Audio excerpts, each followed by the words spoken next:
नमस्कार साथियों, आप सभी का हमारे ऑनलाइन यूट्यूब चैनल पर हार्दिक स्वागत है। प्रिय विद्यार्थियों, आज हम बात करेंगे जयनारायण व्यास विश्वविद्यालय जोधपुर के अंतर्गत बीए फाइनल ईयर के ज्योग्राफी के सेकंड पेपर की। ज्योग्राफी के पेपर आपके बाकी रह चुके हैं, बाकी के जितने पेपर थे वो आपके हो चुके हैं। तो किस प्रकार का ज्योग्राफी का पेपर आने वाला है, तो कौन से सवाल इंपॉर्टेंट है, तो वीडियो को शुरू से लगाकर अंत तक आप पूरा जरूर देखिएगा, ताकि ज्योग्राफी का जो पेपर 2 है वो आपको अच्छी तरह से समझ में आ सके। यदि आप हमारे YouTube चैनल पर नए हैं तो प्रिय विद्यार्थियों, जल्दी से चैनल को सब्सक्राइब करके बेल आइकन को जरूर दबाएं। देखिए, बीए फाइनल ईयर का ज्योग्राफी का सेकंड पेपर।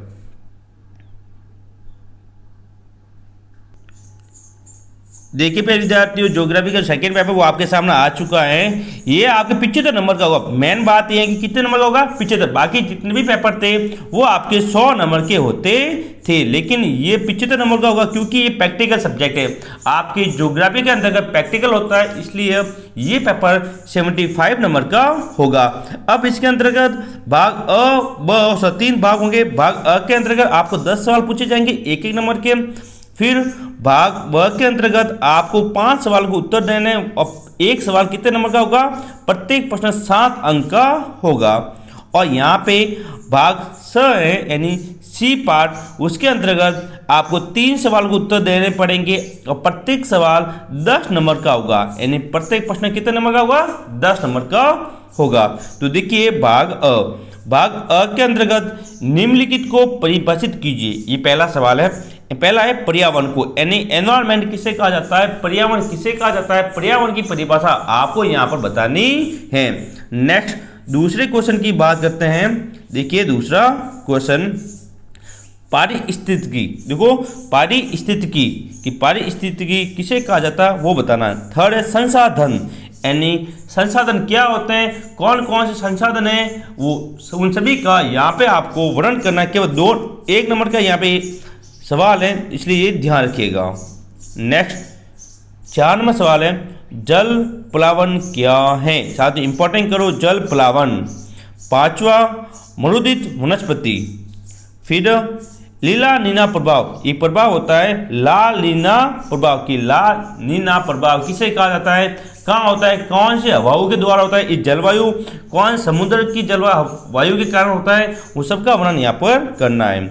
7वां है अजैविक संगठन। देखो प्रिय विद्यार्थियों, अजैविक के अलावा आपको जैविक संगठन, कौन सा, जैविक संगठन भी याद होना चाहिए कि जैविक संगठन क्या होता है और अजैविक संगठन क्या होते हैं।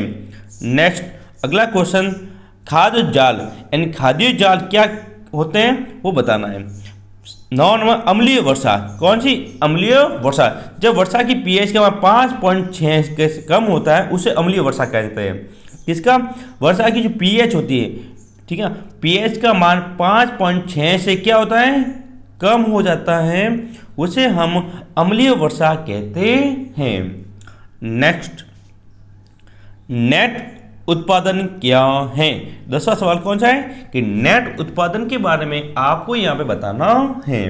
तो ये थे भाग अ के 10 सवाल। अब बात करते हैं भाग ब की, यानी भाग ब के अंदर प्रत्येक इकाई से पूछे जाएंगे। पहली इकाई का सवाल आपके सामने है। देखिए, पर्यावरणीय भूगोल की व्यापकता और महत्व की विवेचना कीजिए। अथवा देखो, दोनों में से एक सवाल यहाँ पे आपको हल करना है। अथवा में देखा हुआ है मानव पर्यावरण संबंधों को परिभाषित कीजिए। साथ ही इंपॉर्टेंट कर लो इसको कि मानव और पर्यावरण का संबंध आपस में किस प्रकार से रहा है, प्राचीन काल से लगाकर अब तक मानव और जो पर्यावरण है, हमारी वनस्पति हैं, उनसे हमारा संबंध किस प्रकार से है, वो सभी बातों का वर्णन यहाँ पे आपको करना पड़ेगा। नेक्स्ट इकाई 2 के अंतर्गत पहला सवाल है, नाइट्रोजन चक्र के विशेष संदर्भ में भू जैव रसायन चक्रों की विवेचना कीजिए। अथवा में पूछा गया सवाल, देखिए, अथवा पारिस्थितिक तंत्र को परिभाषित की। साथ ही ये सवाल यहाँ से इंपॉर्टेंट, ये छोटा सवाल है कि पारिस्थितिकी तंत्र किसे कहा जाता है, उसकी परिभाषा यहाँ पर देनी है, तथा उसके जैविक व अजैविक घटक घटकों की उदाहरणों के साथ विवेचना कीजिए कि जो पारिस्थितिकी तंत्र है इसके जैविक घटक कौन से हैं और इसके अजैविक घटक कौन से हैं। इन दोनों की परिभाषा देनी, जैविक और अजैविक घटक की, साथ ही इसके एग्जाम्पल यानी उदाहरण भी आपको बताने हैं। नेक्स्ट अगला इकाई थर्ड, जल प्रदूषण के प्रमुख स्रोत तथा प्रभावों का विस्तृत ब्यौरा दीजिए कि जल प्रदूषण होगा इसके स्रोत क्या क्या। स्रोत आप समझ सकते हैं कि कौन किस किस से जल प्रदूषण होता है, जैसे कि कारखानों से निकला पानी, ठीक, गंदा पानी, पशु को तालाब में नहलाना, ये सभी जो होते हैं वो जल प्रदूषण मुख्य कारण है, वो बताना है। और इसके प्रभाव एंड जल प्रदूषण से होने वाली जो भी हानियाँ हैं, जो भी रोग हैं, वो सभी आपको यहाँ पे बताना है। नेक्स्ट अथवा सवाल पूछा गया, देखिए, औद्योगिकरण से उत्पन्न होने वाली पर्यावरणीय समस्याओं पर प्रकाश डालिए। देखिए औद्योगिकरण एंड कारखानों के द्वारा बहुत सारी समस्या होती हैं, इससे साथियों जल प्रदूषण भी होगा, इससे वायु प्रदूषण भी होता है, क्योंकि औद्योगिकरण बड़े बड़े कारखानों से जो रासायनिक गैस निकलती हैं उससे वायु प्रदूषण होगा, और जो गंदा पानी निकलता है वो जब समुद्र में या फिर नदी में मिल जाता है तो उससे जल प्रदूषण होगा। और मिट्टी भी, जो मिट्टी होती है वह भी क्या हो जाए, उसकी जो उर्वरक क्षमता होती है वो भी कम हो जाती है, क्योंकि जो ये पानी होता है, रासायनिक पानी जो कारखानों से निकलता है, जब ये छोड़ा जाता है जो भी जमीन आएगी, जो भी मिट्टी आएगी, उसको भी बंजर बना देता है। नेक्स्ट अगला इकाई 4, प्रिय विद्यार्थियों, यदि आपने अभी तक हमारे चैनल को सब्सक्राइब नहीं किया तो चैनल को सब्सक्राइब जरूर कीजिएगा।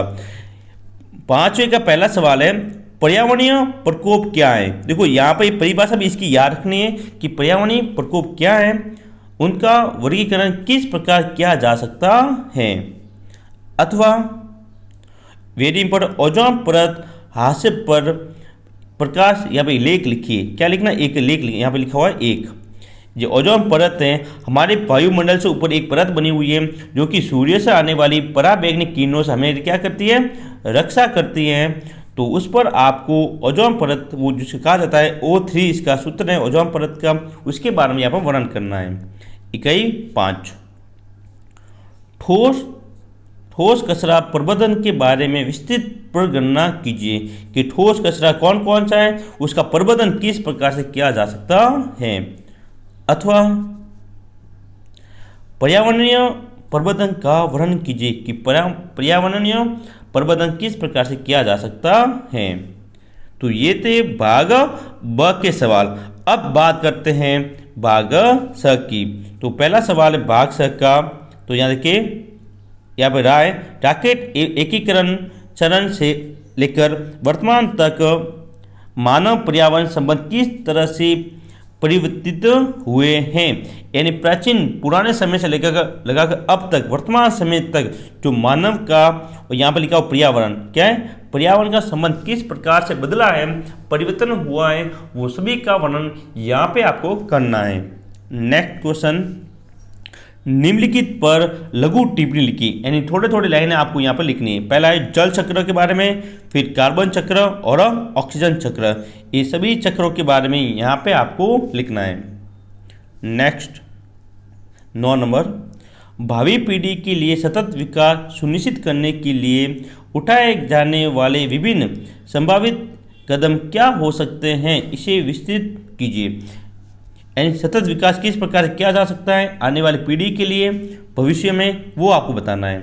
नेक्स्ट अगला क्वेश्चन, निम्नलिखित पर टिप्पणी लिखिए। पहला है सूखे की समस्या और उसके समाधान की दिशा में, यानी सूखे की समस्या क्या होती है और उसका समाधान किस प्रकार से किया जा सकता है, वो आपको बताना है।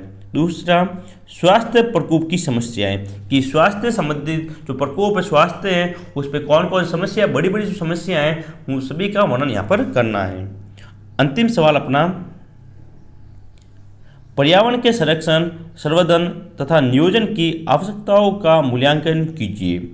ओके, तो प्रिय विद्यार्थी, ये था ज्योग्राफी का सेकेंड पेपर जिसकी मैंने बात की। वीडियो अच्छा लगे वीडियो को लाइक करें और कमेंट बॉक्स में कमेंट करके जरूर बताएं कि नेक्स्ट आपको कौन से पेपर का वीडियो चाहिए। मिलेंगे अगले वीडियो में, तब तक के लिए जय हिंद जय भारत।